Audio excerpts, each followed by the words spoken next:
Hey, it's on. Look, it's on. Oh, it's on. It is so on. Pull up a chair, grab a cold one, smoke 'em if you got 'em. It's time for the Fan Happy Hour. On the Fan Sports Network, 105.1 and 1080. The Fan. Here's your host, Luke Anderson. What is up, sports fans? A Luke Anderson-less edition of Happy Hour here on 105.1 The Fan and the Fan Sports Network. You got Schultz in, and let me say, there is probably no more perfect day than today or tomorrow that you could have me in here on Happy Hour, which I will be in for Luke tomorrow as well, because the Seattle Mariners are in the middle of the ALDS. And oh my God, I just never thought I'd actually get the opportunity to be reacting to stuff live on the air. Some of the most important at-bats in my life, at least that I've watched as a Mariners fan, coming up today during the show, but a lot to get to other than that. But first, it is very important that we check on the most important person on the program. That would be one Jeff Rust. Jeff, happy Tuesday, Rusty. Appreciate you having me, making me sound good. How you doing, my friend? What is going on? Hell yeah, brother. Excited for some Mariners baseball, but we'll see if the rain will stop and let us get some in during the show. Yeah, that's actually where we want to start. And so I'll set this up today. Usually, of course, Luke, he is a stand-up comedian, so I love how he does the jokes, and in case you missed it. But today we're going to do more of a Seattle Mariners version of In Case You Missed It here in a couple of minutes, so we'll get into that. And of course, we will get into the crazy finish on Monday Night Football last night. The Jaguars getting the win. Actually, speaking of which, Rusty, some business to take care of on the show. Luke did not give me the winner of the pick'em, so I will. That is usually announced on Tuesdays here on Happy Hour. I will, as soon as I get that information from one Luke Anderson, I will announce who won the pick'em. He told me there were like 2 or 3 people going for the win last night because of the Monday Night Football contest to be decided. Yes, and somebody had the Jaguars to win. I forgot who he said it was, but so I'm assuming that person won then. I'm even the resident Jaguars fan here, and I didn't pick the Jaguars to win last night, but so it was a hell of a result there. Huh? Yeah, my stepmom's a Jaguars fan too, so shout out Julie. Yeah, Duval. Hey, everybody's shouting Duval. I don't think anybody's making fun of Liam Cohen right now. But of course, on top of Monday Night Football, we'll get into some Blazers talk and some Seahawks news in the Daily Buzz. A bit of weird news actually coming out of the Seahawks building today. It's just like, what are you doing? They are, I don't know if they're like nervous because they're 3-2, but they're kind of starting to come up with some weird ideas. So we'll get into that as well. And a lot of different news to get to today from around the NFL and around the NBA too. And speaking of the NBA, Rusty, preseason basketball, I mean, it's already going, but gets going officially for your Portland Trailblazers. Yes, my tomorrow. Portland Trailblazers. Yeah, that's right. Our Portland Trailblazers. I'm a diehard. I would say I'm a bigger Blazers fan than you, Rusty. Is that correct, or are we on the level? No. I'm born and raised here as well. I remember in my youth, anytime we had a family get together at my grandparents' house, if it was a game night, my grandfather would be over in his chair with his little transistor radio held up to his ear, listening to the game.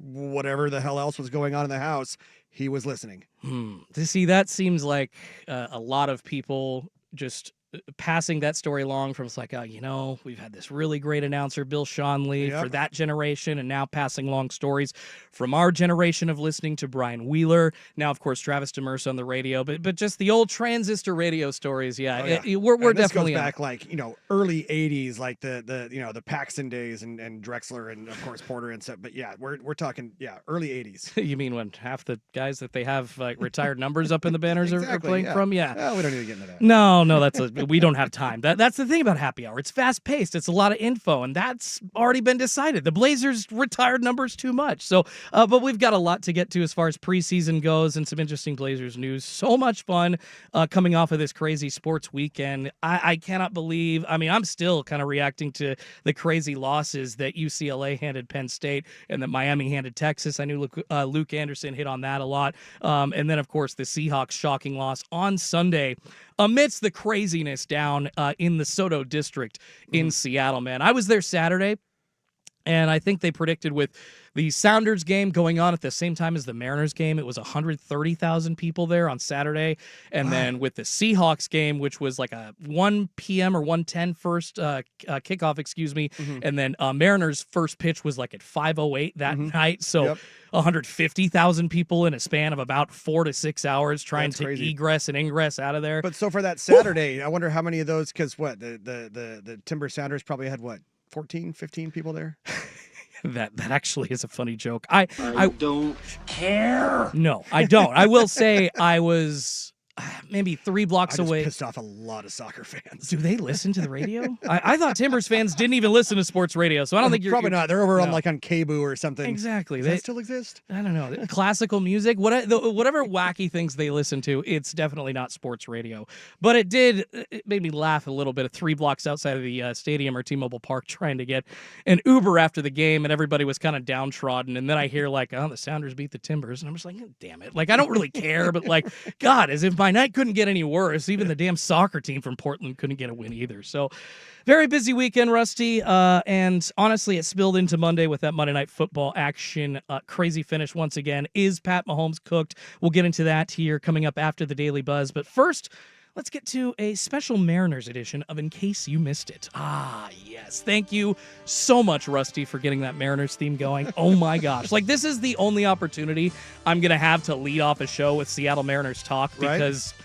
Well, today and tomorrow. Well, yeah, it's the biggest happenings in the world of sports right now. And by the way, really quickly before we dive into this, are you pro or anti games starting for the playoffs in MLB in the afternoon like they are today? Well, selfishly, as a sports talk radioman, I'm pro it because look, then we've got live baseball to talk about during the shows. I've got live scores to report on during the shows. Again, selfishly, I dig it. But as a, if you're a Monday through Friday 9 to 5er out there, I get how you'd be like, really, come on. No, I do feel bad. Check in on the text line if you are lamenting about that, 503-864-6FAN, or on the YouTube chat. We can get to those throughout the show or at the end. But yeah, a lot of people stuck at work, unfortunately, and I know that there are a lot of Mariners fans. I've actually gotten a couple of texts today.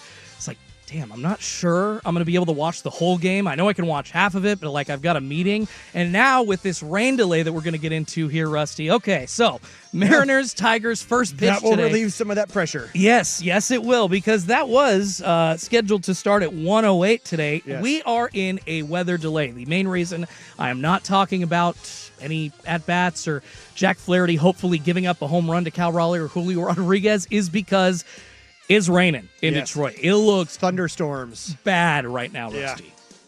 I'm talking cats and dogs. Humidity level is going to be crazy after. And actually, you read a tweet to me off the air. Yeah, Bizball Maury, good old Maury Yeah. Brown saying, Yeah. even after all this, he's like, expect with all this weather and the thunderstorms, it's going to be some dense, heavy air, which could pose some problems with the Mariners who have kind of relied on the long ball. Yes, they have. Well, that's kind of what you got to do in the playoffs, right? It's not easy for teams, however good your lineup is, to string 4 to 5 hits together, against elite pitchers. Like, I know you're not facing Tarek Skubal every single day. Right. But look at what they had to do on Sunday against him. 2 solo home runs by Polanco, obviously able to set them up for that Julio Rodriguez go-ahead RBI double. But Which, by the way, we all would have been, coming out of the weekend, we all would have been great with a 1-1 result, a split. It just went completely opposite of how we thought it was going to happen. yeah, I was pretty pissed on Saturday. Because being like there for Saturday the evening, loss. it was like, oh no, this is not good. It was not a good feeling. I was in my feelings as a Mariners fan, very scared that this opportunity here in the ALDS was going to be wasted. Actually, I was just telling Patrick before we got on the air today that, in 2022, I wasn't living and dying on every single pitch during these Mariners playoffs games. When they beat the Toronto Blue Jays in the wild card, I was like, okay, like this is feeling good. I could just watch the game, but not these playoffs, man. Every single game, 1 and 2 pitch, I was on the edge of my seat. I was screaming. I was crying.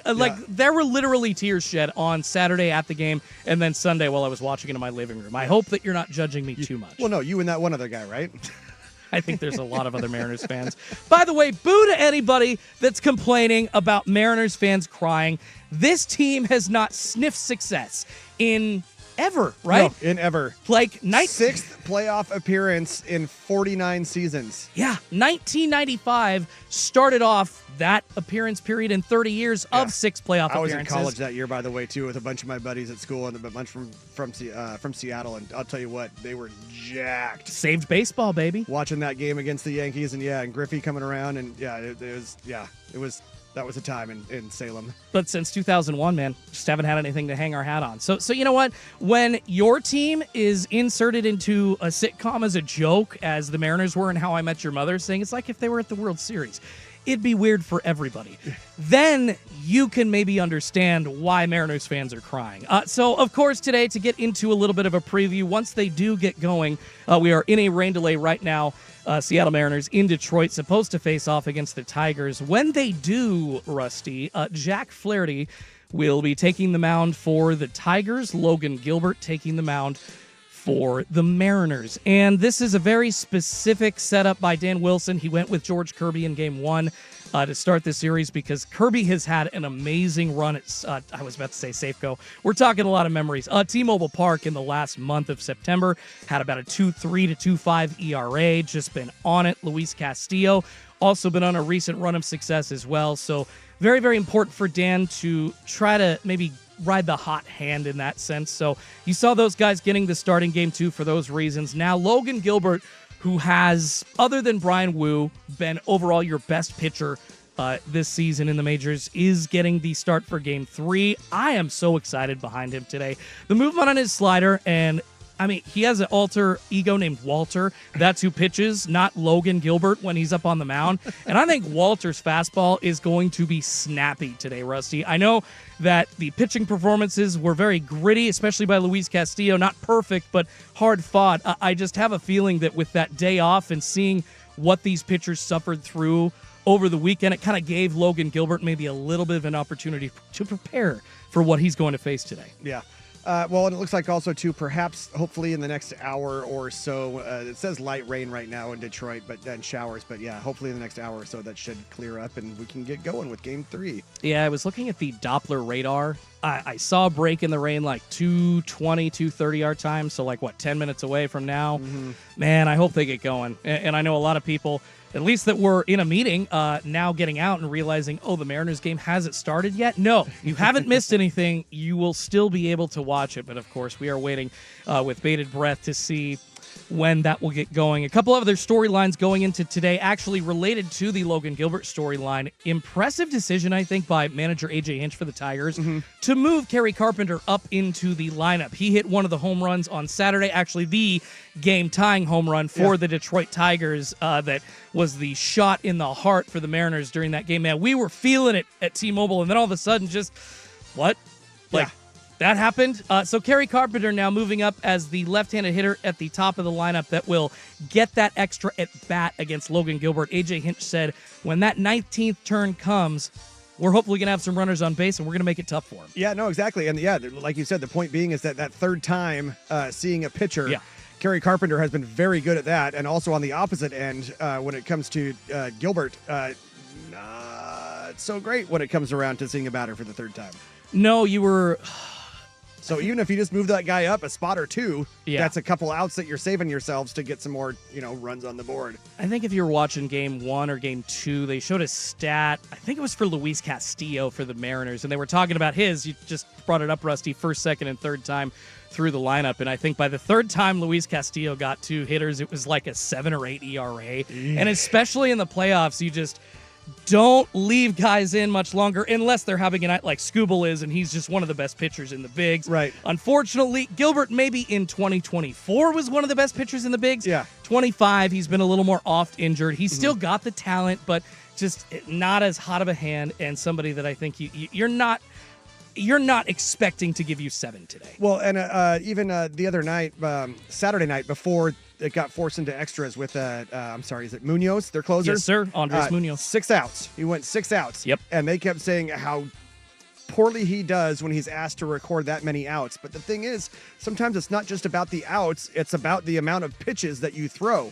and for those 6 outs, he only threw 25 pitches. Yeah, that's very efficient, and that was actually a reason that Gabe Spire, also from Saturday to Sunday, was able to go again. He only in 4 outs, I think, threw 13 or 14 pitches, and like 2 of them were 1 out to come in and get that final one in the the top of the 7th, excuse me, I believe, before he came back out for the 8th. So it's just the usage, and this is kind of what I'm saying, Rusty. Living from pitch to pitch, from at bat to at bat, it really comes down to very specific matchups, usages. I mean, everything you heard about in the regular season goes out the window now. 4 days, for a starting pitcher to rest is more than enough. Usually you go down to 3-guy rotations for starting pitching in the postseason. And we're just seeing all this kind of coming to a head. And gosh, man, as a Mariners fan, it's shocking that like we're here, but like with the feeling as compared to 2022 that like, no, I really do think this team can go somewhere. I have confidence in it. It feels like a special season. And it probably, Cal Raleigh and the big dumper and breaking records for pinch hitters and catchers with home runs. And with the way they came back and took the division, it feels special. Absolutely. One quick final storyline here before we move on to the Daily Buzz. Josh Naylor is in the lineup for the Seattle Mariners. First baseman had left the team for personal reasons, it was stated for on social media, and those personal reasons actually are the impending birth of his baby. The wife is waiting in Arizona. He traveled from Seattle after Sunday's game to Arizona to be with her in case she went into labor. As far as I know, I don't think the baby's born yet. Manager Dan Wilson was kind of coy on that, but right. Naylor, regardless, back in the lineup today. At first base, he'll be batting 5th. Thank you. He'll be batting 5th and playing first. Thank goodness. I know he hasn't been very hot through the series, but man, you need him there. The protection that Gino and Naylor offer are just so big for Cal and Julio. But I wonder if he's going to leave like in the 4th inning if something happens. Right, like what you mentioned before the show. It's like when Scotty Scheffler and his wife were expecting their child and during the Masters. Yeah. And he said, hey, I don't care if I'm walking up the fairway on 7. He's like, I'm out. I'm getting out. And I get it. Anybody, well, yeah, of course. Anybody, like, I think I've even kind of given people crap before, but, like, really, in the situation, if you're in it, you understand, oh, my God, this is the birth of my child. This is the reason why I'm on this earth. Yep. To reproduce, okay, that takes precedence over anything. And thankfully, the Mariners are just, like, so cool about it. Like, whatever, go. Well, and the thing is that most time when you get fan reactions to something like this, the reason why there is a chasm between the people that are like, you have a job, you go show up and play, or, yeah, it's your kid. You take the time off. That Venn diagram in terms of like the guys that don't have kids versus the ones that do. Yeah. Yeah, like those circles basically don't touch. Yep. Yeah, you're right. Yeah, cads and dads right there, Rusty. Yeah. All right. Well, that is all of the top storylines here for the Mariners Game 3 matchup with the Detroit Tigers. Still waiting in a rain delay. Hopefully we're going to see the rain clearing up and those thunderstorms getting out of the way. But yeah, like Rusty said, it's going to be a pretty thick bout of air. I think I saw a 90% humidity report. Homers have been... That is a lot. Yeah, homers have been the story for the Mariners. That is sticky. And I'm not sure we're going to see any today. But I hope y'all are watching. I'm so excited to get going with this game. These Mariners ALDS games have been monumental, and it's just the most important playoff moment, in Mariners history. Well, yeah, you as fans, you don't have many of these moments, so, embrace it. Yeah, I hope Oregon fans, like baseball fans in Oregon, can get behind the Mariners as well. We'll let you know when they get started. Let's switch gears, though, and move on to the Daily Buzz. It's Happy Hour on 105 The Fan and the Fan Sports Network.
Top headlines, trending topics, and trivial matters that got our attention. It's the Daily Buzz on the Fan Happy Hour. The Buzz.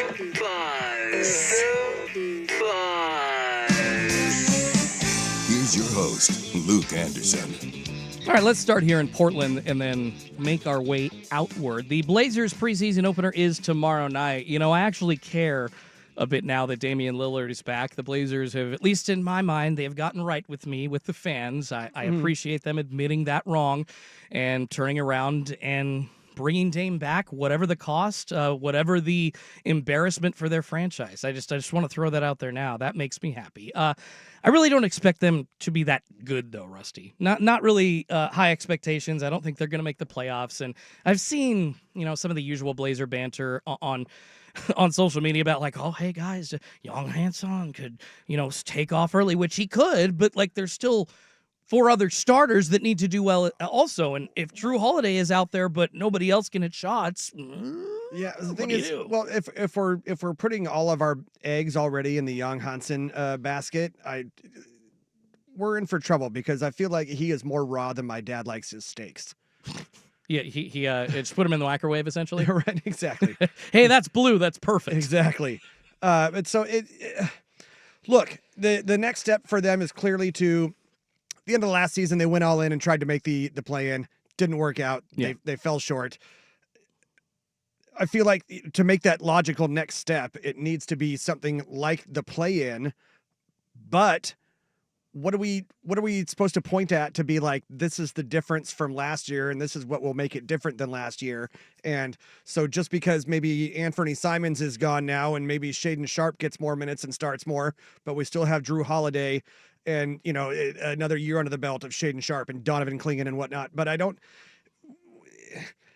they had a good little spurt last year at the end of the season. Yep. But that was basically it. And so what we need is, I need something more than small sample size theater. Yeah, and to the point about Young Hansen, I am excited to see him on the court. And yes, absolutely. And that's what this little Daily Buzz update was about, Rusty. Because of him, this is from multiple sources. Merch sales are up over 800% because of the fans from China buying into Hansen being here in the NBA. Blazers games are going to be aired on a specific channel in China. We're talking a possible growth from like around 1 million people watching Blazers games each night, just in a random November evening, to now possibly 8 to 10 million. Yeah. I mean, that's just a huge change, and I don't know how good the Blazers are going to get because of Young Hansen, but there's certainly going to be more eyes on them this year, and that's frankly really cool. Just to play devil's advocate here a bit. Okay. How much do we think, like what you just said there, with in terms of like the added international exposure and a Chinese broadcast partner, or playing all the, maybe not partner, but you know what I mean? No, yeah. Playing all the games and the exposure and merch sales, and with the team having then been on the market up for sale before there was any announcement thing, how much do we think them trading up and going to get an international Chinese star like Young Hansen, that feels to me like that was a deliberate attempt to help lure a buyer and be like, look at how much more this organization could be worth now that we have this international star, and we're going to have so many more eyes and t-shirt dollars in our wallets. I like your tinfoil hat, Rusty. I'm not sure I can give the Blazers front office and brass that much credit, but maybe they were 5 steps ahead of us on that one. I like that thought. I never really came up with that angle, but it's entirely possible. I just don't know how in my likely. head like right meow, actually. Yeah. But yeah. And the other thing was too is that the days after the draft, it came out the Nets were very interested in Hansen, and so they wanted to go up and they were the only other team that really showed first round interest, and so they went up to get it in front of them to get him. But I feel like that seems like a rational question. Yeah, that is a rational question, but it is definitely still another question for me, revolving around how many teams were in on Young Hansen in the draft. And hey, we'll see how good he is, but hey, as far as we know, going into tomorrow's first preseason game against the Golden State Warriors for the Blazers, he will be drawing a lot more eyes. The Buzz. All right, let's move on to the Seattle Seahawks. Injury updates, of course, just keep on coming for the defense. Of course, going into the loss against the Buccaneers and DeMarcus Lawrence, safety Julian Love, all-pro cornerback Devin Witherspoon inactive. Then they lost 38-35 to the Bucs, and during that loss, linebacker Derek Hill injured his oblique, and cornerback Reek Woolen suffering a concussion while they got torched for 426 yards. Rusty, I mean, the Seahawks coming in had allowed the third fewest points in the NFL. Mm-hmm. Their run defense actually continued to impress on the other end, turned in arguably its finest performance of the season. I think Tampa Bay finished with 56 yards on 24 attempts. That's over 2.2 yards per carry. The Seahawks have allowed the fourth fewest rushing yards in the league this season. Just swallow that. But they're still licking their wounds on the defensive end. I just am not sure what this team is yet, Rusty. Like, I want to buy in. I like Sam Darnold. I like what they got going with their wide receivers. Darnold's connection with Smith and Jigba is probably one of the top in the NFL. But there's just a lot of questions about their health and defending the pass. Well, and so that's the thing is with old Michael McDonald coming in there now, he keeps you running. Thank you. Yeah. Who would have thought that the offense would be the star thus far with Sam Darnold and the way that he's leading the league and not leading the league. He's near the top of the league in several offensive categories. Yeah. And so nobody was seeing this because Michael McDonald, he keeps you running. He's a defensive guy. Oh, speaking of defensive guys, Reek Woolen saw a random report today that they're considering using him at wide receiver if they maybe get a little low, like hands wise. Like I know they still got Horton, they still got Kupp, they still got Smith and Jigba. They've got like 4 or 5 other guys that have caught balls pretty much every game this season. So I don't know, like if Seattle's just trying to get cute or creative or that. Doesn't sound like a good idea to me, though. It's either cute or creative, or it feels like something where you don't have answers and you're kind of grasping at straws for something, which at this point, we don't know why they would be grasping at those straws. Hey, who knows? The Seahawks may put a linebacker in at wide receiver when they face off against the Jacksonville Jaguars on Sunday. Duval. Oh, The Buzz. Yeah, Duval indeed. We'll actually get to them in just a couple of seconds, but really quickly before we get to our news desk with Jeff Rust, got to update you on, of course, the crazy NLDS results yesterday as well. The Brewers getting over on the Cubs to take a 2-0 series lead, 7-3.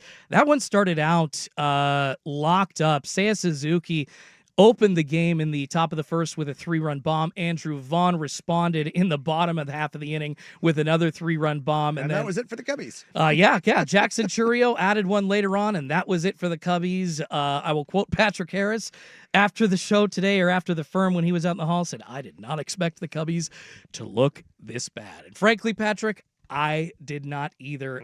It was bad. Dodgers also getting the win, taking the 2-0 series lead over the Phillies. Yeah, looks like it's going to be a Dodgers-Brewers NLCS if everything keeps up to snuff. 4-3 the final for the Dodgers. The Phillies were able to tie it, or almost tied, in the bottom of the ninth. It got a little hairy. Nick Castellanos with an RBI double that was very close. It looked like the tag got his fingertips, but it actually missed him. But with no outs, the Phillies were not able to cash in, and the Dodgers' shaky-ass bullpen holds up, Rusty. I was surprised. Well, and wouldn't that be something after how much Swag has bitched and moaned about his bullpen if they just go cruise through this NLDS and right past the Phillies? Oh, and one last thing that I forgot. Joe Flacco to the Bengals, along with a 6th-round pick for a 5th-round pick. I believe that it is a crazy swap. Joe Flacco. Ooh, excuse me, sir. Well, in Cincinnati, Gotta have that Baltimore accent. Yeah, You know? well, Cincinnati pinkies up because now you've got somebody that is an 18-year veteran instead of Jake Browning probably throwing passes for you come this weekend. So did see that. Also, that opens up some room, obviously, for the Browns, Dylan Gabriel and Shedeur Sanders. Yeah, crazy day in sports, and we've actually got a lot more to get to. There's been so much news in the NFL. There's been a delay. Oh my gosh, the Mariners game is actually started. Oh my God, they've started. We're sorry, I'm too busy Top of the doing the first. show. Top of the first now. Luis Castillo is on the mound. 0 outs, 2-2 count to Gleyber Torres. Let's go. And now that we have mentioned the Mariners in this segment, it would be remiss if I didn't do. Thank There you. we go. Yeah, you need a Nirvana. We clip always to need add one to of that, those too. in there for the. Well, it's the Vetter Cup, you know. I the know, Mariners yeah, and- and they. Hey, I was there when they won the Vetter Cup. So this we year. always got to have one of those in the Daily Buzz. Hell yeah! All right, let's. Love it. Let's keep you updated on what's going on in the ALDS in Detroit between the Mariners and Tigers. But first, let's go to the George McCoy at Warren Allen Sports Desk and see what we missed.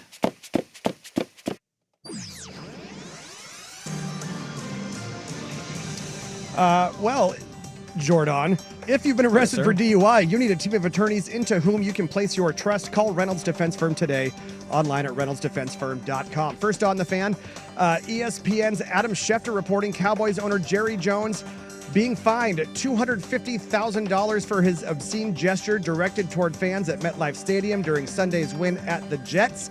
Jera said, quote, "That was unfortunate. That was kind of an exchange with our fans out in front of us. There was a swarm of Cowboys fans out, not Jets fans, Cowboys fans," end quote. He would later go on to add that it was, quote, "inadvertent on my part." And then also, quote, "There wasn't any antagonistic issue or anything like that. I just put up the wrong show on the hand." I don't know what that means. Bullshit. Also said, quote, "The intention was thumbs up." So, was it inadvertent or directed at your Cowboys fans? And at what point do you make enough money that you actually believe people will buy whatever you try to sell them? Yeah. Oh, I don't know about that, but I do know that he has enough money to literally, like, you know what? I will take a fine for flipping you off, you off, you off. He would flip fans off for 17 games in a row in the regular season and take the fine every single time. I don't buy it for a second that he's just sitting there like, well, this was an accident. It's Jerry freaking Jones. If he's not part of the drama, if he's not part of the controversy, he doesn't know what to do. He ain't breathing. So this is just his way of being Jerry, right? It's amazing that you can, in one statement, talk out of both sides of your mouth and make two absolutely conflicting statements. Yeah. Anyway. That's Jerry Jones. Right, that is Jerry Jones. It's all smiles and glory holes, right? More sports scores and stories in 30 minutes. I'm Jeff Russ from the George McCoy at Warren Allen Sports Desk. Hurt and missing work. Insurance companies acting like jerks. Don't call your mom. Call George McCoy at warrenallen.com. Recruiting with Andrew Nemec, Thursday evenings at 7 after Isaac and Souk on the Fan Sports Network, 105.1 FM and 1080 AM.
It's Tuesday on the Fan Happy Hour with Luke Anderson. You might not want to let your children watch this. Time for play-by-play back. Gary Newton is the greatest corn dogger ever. Real game calls, real reactions, and one big question. Is that a corn dog in your pocket? Oh yeah. That's my practice dog, sorry. Talk to me, dirty corn dogs. All right, really quickly before we play our play-by-playback clip, Rusty and I got. I just want to admit that. So they flash. Yeah, we Rusty, got. Rusty and I in the middle of talking, trying to close out this segment, and we look up at the TV and we see baseball happening, but the ALDS Game 3 in Detroit has actually not started yet. They are replaying now because Tom Verducci and A-Rod and Big Papi and Derek Jeter were all sick of talking. They're just replaying Game 2, so yeah, I got fooled. Well, they I'm a dummy. They could have done everybody a favor and put a bug like up in the top corner and said, replay, whatever. But they didn't, and we got. So excited for the Mariners to start playing. So once again, the delay's still in action. Rusty and I got. But we got. It happens. But we got some good football to react to. So let's get to that. From the 3-yard line, Kareem Hunt, the running back. 2 receivers to the right, plus Kelsey, who's slotted over there. Dropping his Mahomes. Fires middle of the field. Ball's intercepted! The ball is picked off! Are you kidding me? Devin Lloyd bringing it back again! Along the left sideline! 50, 45, 30, 20, 10, 5, touchdown! Oh, man. Boy, that's an exciting call from Jaguars Radio. I'll tell you what, though, that guy sounds a whole heck of a lot like a certain Steve Rabel. Holy catfish! Yeah, now that you point that out, yes, he does. So the Jacksonville Jaguars upsetting everybody. Trevor Lawrence, he comes in and he falls down and he gets up and he falls down again. He went tub thumping on us, and the tub thumping. He went tub thumping. Caught me off guard. Yeah, no, and so my Jacksonville Jaguars now 4-1 after beating the Kansas City Chiefs on Monday Night Football. Yeah, kind of wondering if the Chiefs are cooked at this point. I've seen a lot of people on social media asking about that. Of course, this was Jaguars' first win against them since 2009. It happened, by the way, you talk about that stumble touchdown, Rusty. Let's play that on the craziest play for the Jaguars. First and goal with 30 seconds left. Now Lawrence goes down, has to get up, breaks a tackle, touchdown Jacksonville. It looked so weird because even Troy Aikman was stupefied. Well, you forget that even, yes, as the quarterback, you can fall down in the backfield, and if nobody has touched you, you are not down yet. So my brain's like already half. Even if you fall down twice. Yeah, like you can literally slip, and my brain's just being messed with like, okay, he's down. Oh, no, he's not. And then after he stands up, man, I don't know if it just looked like the perfect situation where he was just half arm's length out, of the Chiefs defender's reach. And that was that minus a, 25 or 20 second, 2 minute or 1 minute drill from Kansas City that didn't end up with anything. But can anyone tell me the last time that a team down 14-0, Rusty, against Pat Mahomes, Andy Reid, the Kansas City Chiefs, you lose the turnover battle, yet you still somehow come out on top? Well, and like even late in that game there in the fourth quarter, the Jags, they kind of got screwed on a couple of missed PI calls, DPI calls. Yeah. That were like, one was obvious PI. Atrocious. Obvious PI. But, and you go back earlier in the game, the forced fumble from the Jaguars at the goal line as Trevor Lawrence is trying to leap over and stick it in, for lack of a better word. All you needed there was another 2 inches. Hey. Again, sorry, we got promos written here, don't we? Well, we just we need Travis Kelce's Redwood, according to Taylor Swift. There, we got it. We got it if we got him. Red Rocket. Oh my God, you know what I'm talking about, right? Well, I believe so. Yes. Yeah, new lyrics in one of Taylor Swift's songs. Kind of revealing how big Travis Kelce's unit might be. Gotcha. And apparently a redwood is what opened up her thighs. Okay. There you go. Wow. Okay. That is what she says. Travis Kelce standing on a tripod. So yeah, those 2 inches. Put He's a camera got him on his head, huh? He's got him, baby. Bless America. Didn't mean to throw you off. Sorry. Like, I don't know where to go from here now. That's okay. That's okay. I mean, it's not like Kansas City was quiet, Rusty. Their offense did put up almost 500 yards. Yes. I'm just not used to seeing Kansas City unable to convert on third and short situations. That happened quite a few times last night. I still see that same explosiveness. I mean, the numbers prove it. There's connections from Mahomes to Kelsey, the ability to scramble for a touchdown. That's all there.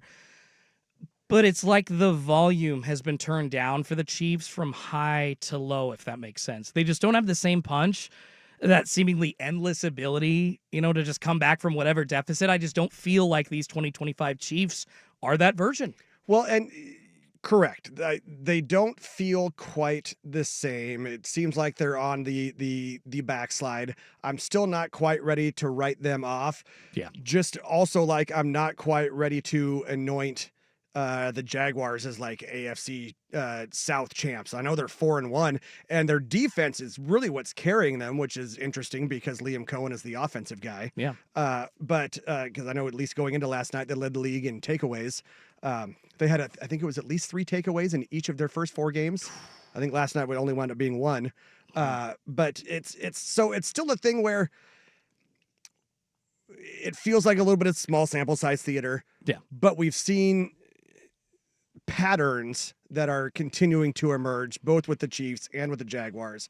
And so I'm not ready to give up on the Chiefs yet. I'm still also not quite ready to buy on the Jags, but we're getting closer. You make a good point, Rusty. We don't really have an idea of who the best teams are in the NFL yet. I mean, you could maybe say the Lions right now. You could, where are the Colts on that list?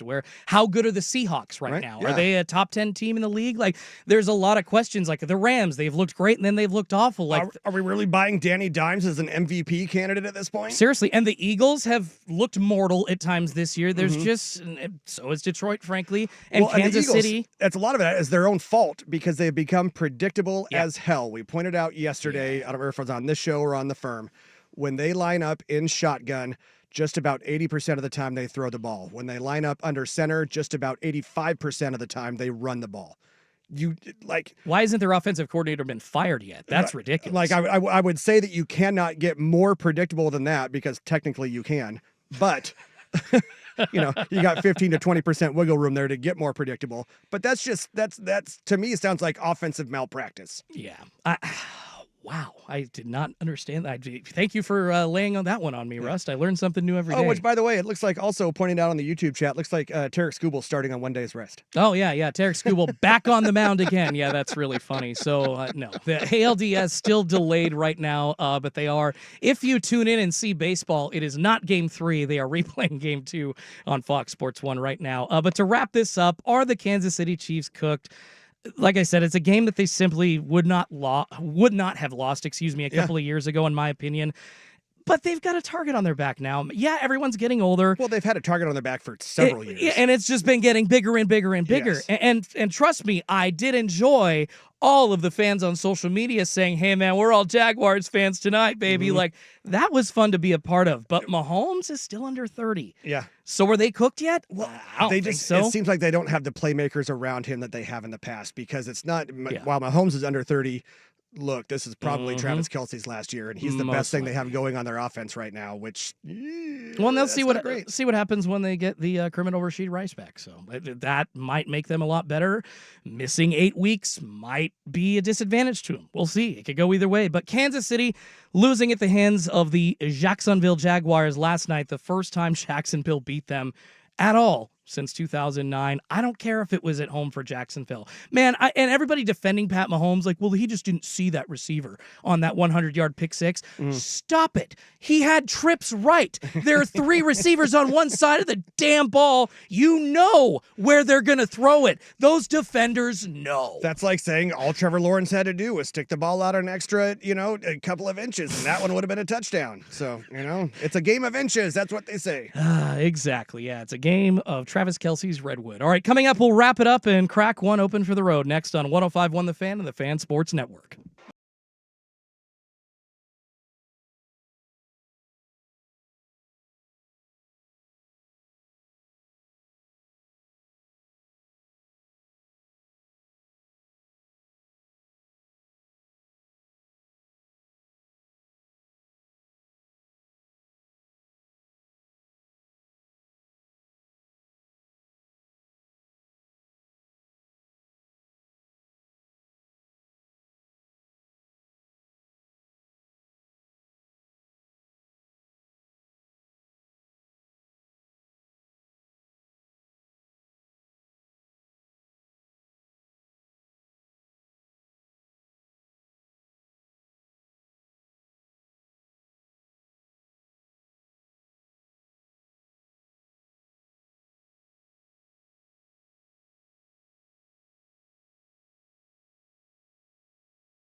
hot shots. Welcome back to the Fan Happy Hour. We're about to wrap things up. Maybe you guys like what I have so far? Wicked woman, cool creams and misters. You got a cool spell on me. Let's grab one more for the road. Come on, everybody.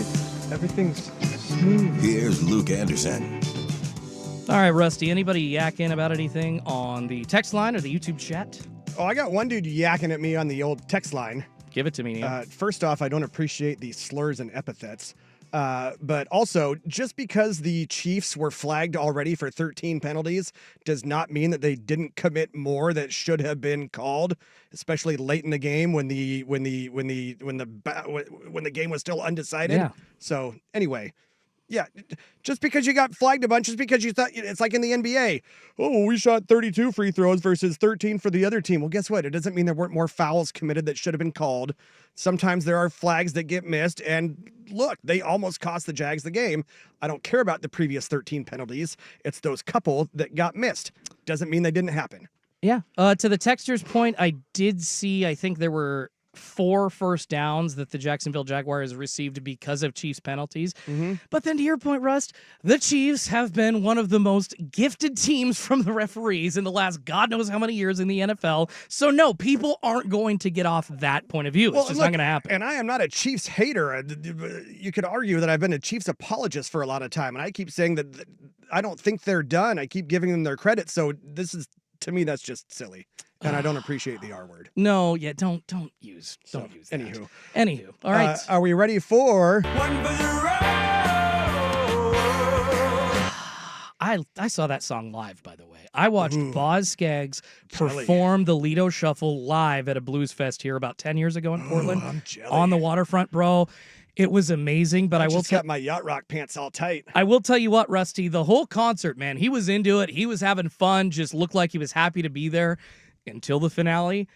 And the look on his face said, I have sang this effing song 4,500 times in my life. I'm sick of Freebird! Basically, he's like, I am sick of people only wanting to see me for that, which admittedly I was there basically to see him sing that. Right. And everybody was freaking out. And it's just like, you know, Boz, shove it, bro. You made so much money. You're a great guitarist. You're a great singer. This is what you're known for. Yeah. Come on. I don't think Rick Astley hates that he's known for never going to give you up, No, right? absolutely not. So I'll never forget seeing Boz Scaggs singing the Lido Shuffle and looking like he It's wanted like when Isaac to and be Suk one anywhere time else. had Biff from Back to the Future in studio. Oh, no way. Oh, yeah. And he did not want to talk about being Biff at Too all. bad, bud. It's like, You're dude, Biff. Sorry, that is your iconic role. That is the singular thing that you are known for. You should embrace it rather than shun it. It's literally like if I was asked about my Mariners fandom and then I said, I don't want to talk about that. Don't ask about that, please. Right? That's bullsh. All right, one for the road. This was pointed out to me by Jeff Rust before today's show. Conor freaking McGregor, UFC fighter or boxer, whatever the hell he is now, he was suspended for an anti-doping violation, Rusty.